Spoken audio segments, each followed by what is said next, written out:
Welcome to day 6 of the Trump administration. Today, President Trump issued an executive order directing the Department of Homeland Security to begin construction of a wall on the Mexico-United States border that he repeatedly brought up over the course of his campaign and pledged to begin production on within the first 100 days of being in office. Now, you've seen some people get up in arms about this. There's quite a stir among the immigration advocates who, um, are entitled to their own opinion.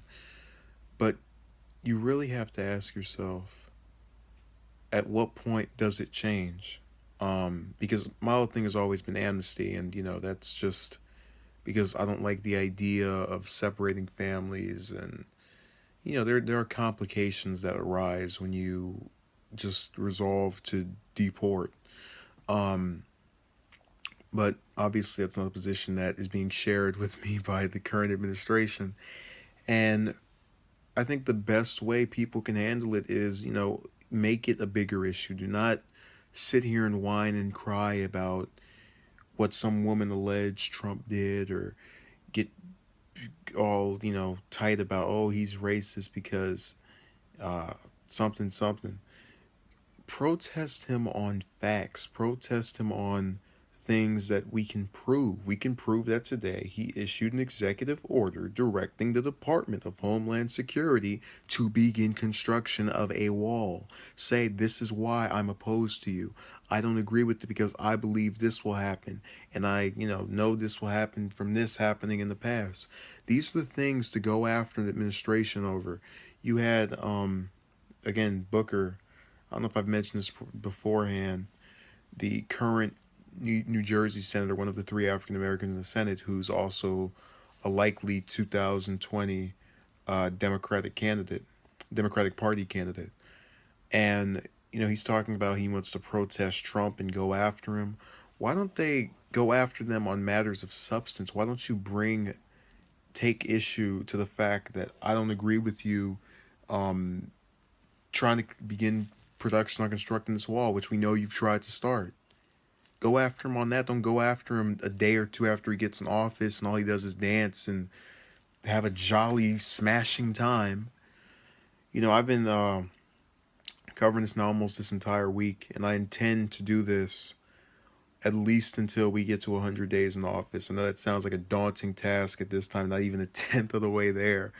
But rest assured, this first 100 days will be telling because there's a narrative that if you can get things done that time, it's a good showing and your effectiveness and yada yada yada. But the important thing to remember is that people judge you based off of that time frame because someone in the past was able to do it. You had FDR with the New Deal. JFK was all about, we're going to take longer than this, and I might be out of office by the time or be dead, in which, ironically enough, has turned out to be the case. But my point is, you go after a person in this manner, and you really can't be beat in your debate other than that person trying to dance around and go, okay, well, yeah, but it's only because of this and only because of that.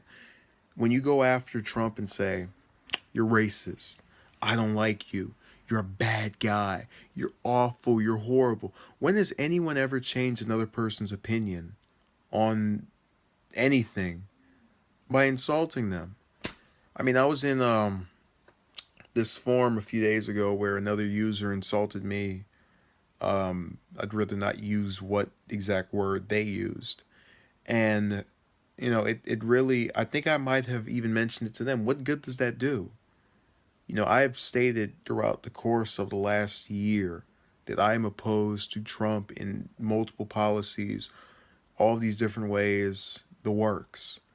But you will never see me go after him in the same way that you've seen other people go after him. And that's mainly due to the fact that I'm cognizant of it having no effect. Trump isn't watching these videos, and neither are neither is anyone involved with his campaign, not campaign, anyone in his cabinet, anyone in his administration, the works. But when you make those massive protests, there is good that can be done with them, And I would advocate for more of those being done and for an actual leader to emerge. I see Harris up at this women's march on Washington, and it almost disgusts me because she is not up there to show that she cares and she's united. You know, if half the those major political figures, be they celebrities or politicians, cared about women, they'd be trying to help out these single mothers. They'd be trying to get women off the streets in their respective communities that they live in. Between all of them, they probably have millions of dollars. And you mean to tell me that you'd rather spend your day giving some little speech as opposed to actually going out and directly approaching the same people that would probably buy whatever merchandise, be it a CD or movie, or vote for you at the drop of a hat? But again, that's that fake political courage that you're seeing. These same people won't do anything in their own communities, but will tell you, notification, that Trump is the guy to go after. They need to go. You know what? Forget Trump. Forget this wall. Forget borders. Go after those immigrants that are illegal. And I'm not talking to just. I mean, yeah, this would be. It would be better if the families also assisted. But let's pretend we're talking about illegal immigrants that are women. For those women that were at that march, and I'm specifically referring to the politicians and the celebrities who I know have millions of dollars, take that money and use it to help out these women and get them registered for, so Trump can't deport them. Don't sit here and whine about, oh, there's nothing we can do. Ridiculous. Ridiculous. That's why I don't buy this little held belief that we're just doomed. And that's why I don't believe this wall thing is going to pad out. And even if it does, I can't go after him entirely because the people that are getting mad at him aren't doing all that needs to be done to oppose it. And that's why they're losing. And that's why he's in office and they're outside with signs are, pretending to show their selective outrage. And this, again, primarily goes to the celebrities who I know if they got together could pretty much get every homeless person out of existence, but they won't do that because they want to line their pockets, get more exposure, and continue to present the liberal narrative.